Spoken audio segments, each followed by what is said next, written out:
घने और सरसब्ज जंगलात के दरमियान एक छोटा सा गांव आबाद था जिसे लोग नौर गांव के नाम से जानते थे। ये गांव अपनी कुदरती खूबसूरती, खामोश फिजा और पुरसुकून जिंदगी के लिए मशहूर था। पहाड़ों, दरख्तों और परिंदों की चहचहाहट ने इस गांव को एक खास सुकून बख्श रखा था। मगर इस गांव के करीब ही एक पुरस्रार पहाड़ी इलाका था जिसे लोग खौफ के बायस काल पहाड़ कहते थे। इसी इलाके के किनारे एक सादा सा नौजवान रहता था जिसका नाम अयान था। अयान एक गरीब घराने से ताल्लुक रखता था, मगर उसका दिल बहुत बड़ा और ख्वाब आसमानों से बातें करते थे। उसकी आंखों में हमेशा कुछ कर गुजरने की चमक होती, लेकिन एक कमी उसकी राह में रुकावट बनी रहती थी, और वो थी खुद पर एतमाद की कमी। जब भी जिंदगी उसे कोई बड़ा मौका देती, वो खौफ के बायस पीछे हट जाता और अपने आप को कमजोर समझने लगता। एक दिन गांव के आसमान पर अचानक स्याह बादल छा गए, तेज हवाएं चलने लगीं और फिजा में अजीब सा खौफ फैल गया। गांव के बुजुर्गों ने इसे बुरा शगुन करार दिया।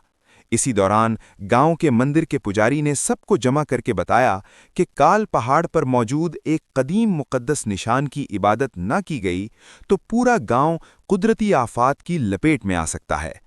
मगर इस मुक़द्दस मकाम तक पहुंचने का रास्ता इंतहाई खतरनाक था, और वहां सिर्फ वही जा सकता था जिसे अपने आप पर मुकम्मल यकीन हो। बहुत से नौजवानों ने बात तो की, मगर खौफ के बायस कोई भी आगे न बढ़ सका।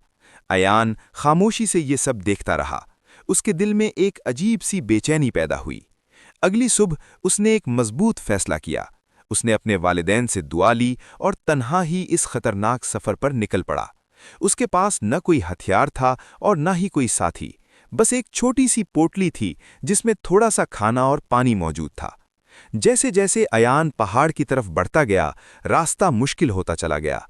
घने जंगलात, तेज हवाएं और अनजान आवाजें उसे खौफजदा करने लगीं, मगर वो हर कदम पर खुद से कहता, मैं ये कर सकता हूं, मुझे खुद पर यकीन है। रास्ते में सबसे पहली आजमाइश एक गहरी खाई की सूरत में सामने आई। वहां कोई पुल नहीं था। काफी तलाश के बाद उसे एक मजबूत दरख्त का तना मिला। उसने पूरी हिम्मत से उसे खाई पर रखा और बड़ी एहतियात के साथ उसे उबूर कर लिया। दूसरी आजमाइश जंगल के अंदर अजीब-ओ-गरीब जानवरों से सामना था। वो ज़ाहिरी तौर पर खौफनाक लगते थे, मगर हकीकत में सिर्फ डराने के सिवा कुछ न कर सकते थे। अयान ने अपने दिल को मजबूत रखा, गहरी सांस ली और आहिस्ता आहिस्ता आगे बढ़ता रहा। सबसे मुश्किल मरहला एक तारीक गार था जहां एक बहुत बड़ा सांप बैठा था।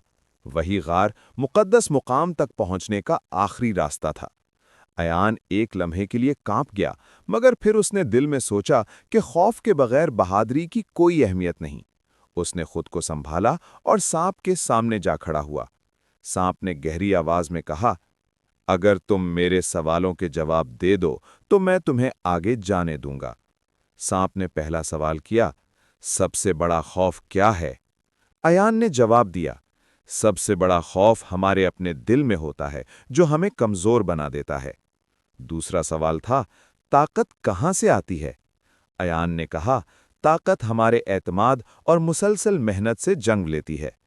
आखिरी सवाल था, क्या तुम कामयाब होगे?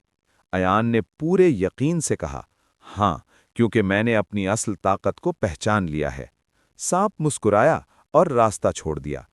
अयान गार से गुजरता हुआ मुक़द्दस मुकाम तक पहुंच गया। उसने दिल से इबादत की और गांव की सलामती के लिए दुआ मांगी।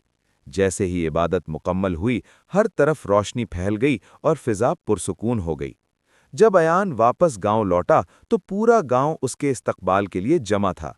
गांव के सरबराह ने कहा, अयान, तुमने सिर्फ हमें खतरे से नहीं बचाया, बल्कि ये भी सिखाया कि हमारी असल ताकत हमारे अंदर छुपी होती है। ये कहानी हमें ये सबक देती है कि खौफ और कमजोरियों का सामना किए बगैर हम अपनी हकीकी ताकत को नहीं पहचान सकते। खुद पर यकीन, हौसला और हिम्मत वो खजाना है जो हमें हर नामुमकिन को मुमकिन बनाने की ताकत देते हैं। जब इंसान अपने आप पर एतमाद कर ले तो कोई भी मंजिल उससे दूर नहीं रहती।